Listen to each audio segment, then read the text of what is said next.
तो hello everyone, कैसे हो आप सभी लोग। आशा करता हूँ सभी ठीक होंगे। दोस्तों, आज मैं कराने वाला हूँ आप लोगों को एक नया टॉपिक वर्बल एबिलिटी सेक्शन में सीयूईटी इंग्लिश के लिए, एंड दैट इज कंजंक्शन। तो दोस्तों, कंजंक्शन किसे कहा जाता है? सबसे पहला हमारा जो क्वेश्चन आता है वो है कंजंक्शन क्या है। तो चलिए जानते हैं कंजंक्शन हम किसे कहते हैं। The first topic is conjunction. अच्छा, एक चीज मैं बता दूं आप लोगों को दोस्तों, अगर आप मेरे चैनल पे न्यू हैं तो चैनल को सब्सक्राइब कर दो, बेल आइकन को हिट कर दो, ताकि लेटेस्ट वीडियोस की नोटिफिकेशन आप लोगों को सबसे पहले मिलती रहे। सीयूईटी का पूरा सिलेबस मैं कंप्लीट करा रहा हूं, पहले काफी सारे सेशंस में कर चुका हूं। एक बार आप मेरा प्लेलिस्ट देखो और वहां पे सारी की सारी चीजें कंप्लीट करो, ताकि अच्छे से सीयूईटी का सिलेबस कंप्लीट हो जाए, कोई भी चीज छूटे नहीं। ठीक है, तो मेक श्योर चैनल को सब्सक्राइब कर देना। ठीक है, तो सबसे पहला क्वेश्चन जो निकल के आया वो ये निकल के आया कि भाई कंजंक्शन किसे कहा जाता है। What is a conjunction.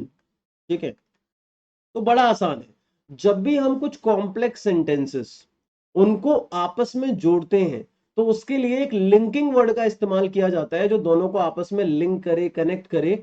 उसी को कंजंक्शन कहा जाता है। जैसे एग्जाम्पल के लिए दोस्तों, मैंने यहां पे दो सेंटेंसेस लिखे। पहला सेंटेंस मैंने यहां पे लिखा आई लाइक कुकिंग। क्या लिखा? आई लाइक कुकिंग। और इसके अलावा दूसरा सेंटेंस मैंने यहां पे लिखा आई लाइक ईटिंग। तो कंजंक्शन एक ऐसा वर्ड है जो दो सेंटेंसेस, मतलब दो क्लॉजेस या फिर दो फ्रेजेस या फिर दो वर्ड्स, इन सबको आपस में जोड़ सकता है। ठीक है, जैसे एग्जाम्पल के लिए मैं इसको लिख सकता हूं I like cooking and eating, या फिर मैं इसे लिख सकता हूं I like cooking as well as eating. समझ में आ रही है बात? तो कंजंक्शन एक दो फ्रेजेस को, दो वर्ड्स को, दो क्लॉजेस मतलब दो सेंटेंसेस को, इन सबको जोड़ सकता है। तो कंजंक्शन का काम आई होप आप लोगों को समझ में आ गया होगा। अब मैं आप लोगों को अलग अलग टाइप्स के कंजंक्शन के बारे में दोस्तों बताने वाला हूं। मैं आप लोगों को अलग अलग टाइप्स के कंजंक्शन के बारे में बताने वाला हूं। दोस्तों, सबसे पहला कंजंक्शन जो हमारी लिस्ट में आता है उसे हम कहते हैं कोऑर्डिनेटिंग कंजंक्शन। मैं फिर से बताता हूं, सबसे पहला कंजंक्शन जो हमारी लिस्ट में आता है दोस्तों उसे हम कहते हैं कोऑर्डिनेटिंग कंजंक्शंस। एक minute, coordinating conjunctions. Coordinating conjunctions दोस्तों वो कंजंक्शंस होते हैं जो दो इंडिपेंडेंट क्लॉजेस या फिर एक इंडिपेंडेंट और एक डिपेंडेंट क्लॉज को आपस में जोड़ते हैं। आपके माइंड में आ रहा होगा सर ये क्लॉज क्या होता है। क्लॉज किसी भी सेंटेंस को कहा जाता है। एक इंडिपेंडेंट क्लॉज वो होता है जिसको किसी दूसरे सेंटेंस पे डिपेंड होने की जरूरत नहीं होती मीनिंग को बनाने के लिए, और डिपेंडेंट क्लॉज वो होता है जिसको मीनिंग बनाने के लिए किसी दूसरे सेंटेंस पे डिपेंड होने की जरूरत होती है। ठीक है, जैसे एग्जाम्पल के लिए मैं यहां लिख देता हूं क्लॉज। क्लॉज किसको कहा जाता है? सेंटेंस को ही कहा जाता है। ठीक है, जैसे एग्जाम्पल के लिए मैंने लिखा I am teaching English.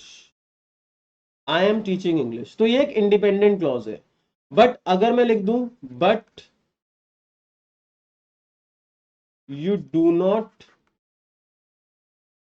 Want to learn, तो अगर मैं आपसे पूछूं कि भाई इतना पार्ट जो है सिर्फ अगर इसका कोई मीनिंग निकल के आए तो आपको समझ में नहीं आएगा। तो ये एक डिपेंडेंट क्लॉज है जो इंडिपेंडेंट क्लॉज पे डिपेंड कर रहा है, लेकिन ये वाला पार्ट हमारा इंडिपेंडेंट क्लॉज है।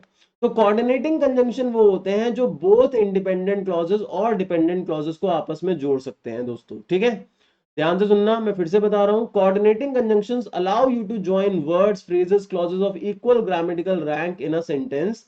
ये कुछ पर्टिकुलर कंजंक्शंस हो सकते हैं, जैसे कि एग्जाम्पल के लिए यहां पे हम यूज कर सकते हैं for and, we can use nor, we can use but, we can use or, we can use yet, और वी कैन यूज सो। तो ये हमारे कंजंक्शंस हो गए। अच्छा, रही बात हर एक कंजंक्शन को समझाने की दोस्तों, तो मुझे लगता है कि ये ज्यादा अच्छे से समझ में तब आता है जब हम इसकी प्रैक्टिस करेंगे। तो डोंट वरी, मैं आप लोगों को एक सरफेस लेवल पे कंजंक्शन को समझा रहा हूं, क्योंकि अगर हम इन डेप्थ जाएंगे तो आपको बहुत ज्यादा बोरियत फील होगी और कई बार आप लोगों को चीजें समझ में नहीं आने वाली है, क्योंकि डेप्थ बहुत ज्यादा है कंजंक्शन टॉपिक के अंदर। एक एक टॉपिक के एक एक वर्ड के बहुत सारे एक्सेप्शंस होते हैं, ठीक है। तो हमारे को एग्जामिनेशन पॉइंट ऑफ व्यू से जानना है, तो इसीलिए आपको कंजंक्शन के फंक्शन के बारे में पता होना जरूरी है। आपको यह पता होना जरूरी है कि कौन सा कंजंक्शन कहां पे यूज होता है। और मोटे तौर पे हम सब लोग जानते हैं इनके हिंदी मीनिंग, जैसे कि और अथवा, मतलब दो चीजों के बीच में ऑप्शन के लिए यूज होता है।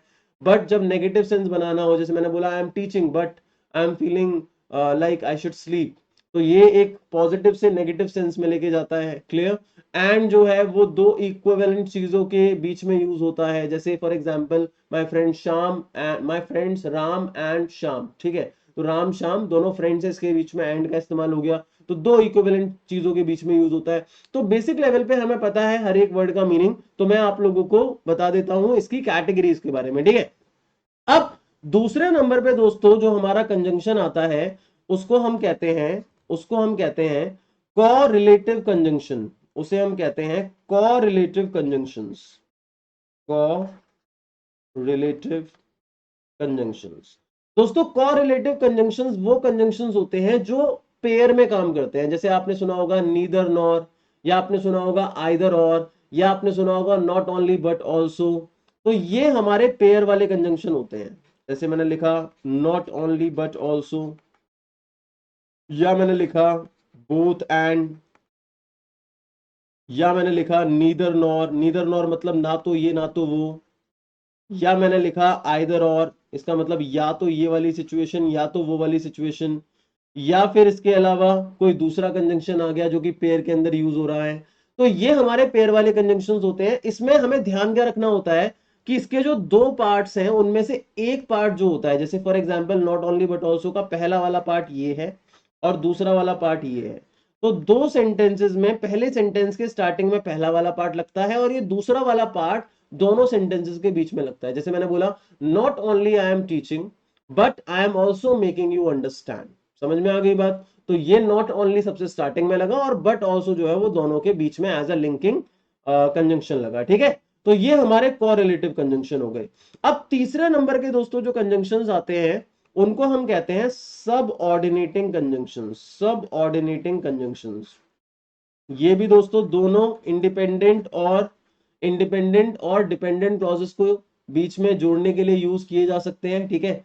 इसमें कई सारे कंजंक्शंस आ जाते हैं, जैसे कि फॉर एग्जांपल बिकॉज आ जाता है, बिकॉज का मतलब क्योंकि होता है। एज आ सकता है, इसके अलावा ऑल्दो आ सकता है, दो आ सकता है, वाइल आ सकता है, ठीक है। ऑल्दो का मतलब हालांकि होता है, दो का इस्तेमाल भी वैसे ही किया जाता है, वाइल का मतलब होता है दौरान, और वेयर एज का मतलब होता है जबकि।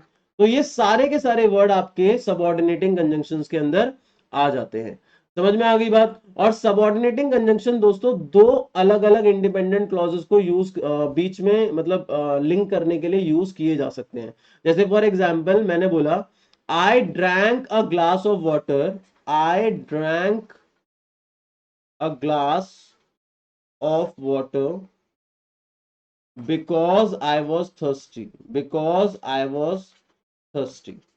अब यहां पे दोनों के दोनों सेंटेंसेस जो है वो इंडिपेंडेंट क्लॉजेस है, जैसे I drank a glass of water, इसका खुद का अपना एक मीनिंग है ना, और आई वॉज थर्स्टी इसका भी अपना खुद का मीनिंग है, समझ में आ गई बात। तो ये दोस्तों कंजंक्शन है। अब रही बात इसके क्वेश्चंस की, तो कंजंक्शन के जो क्वेश्चंस आएंगे वो कैसे आएंगे, देखो मैं एक बात समझाता हूं तुम्हें।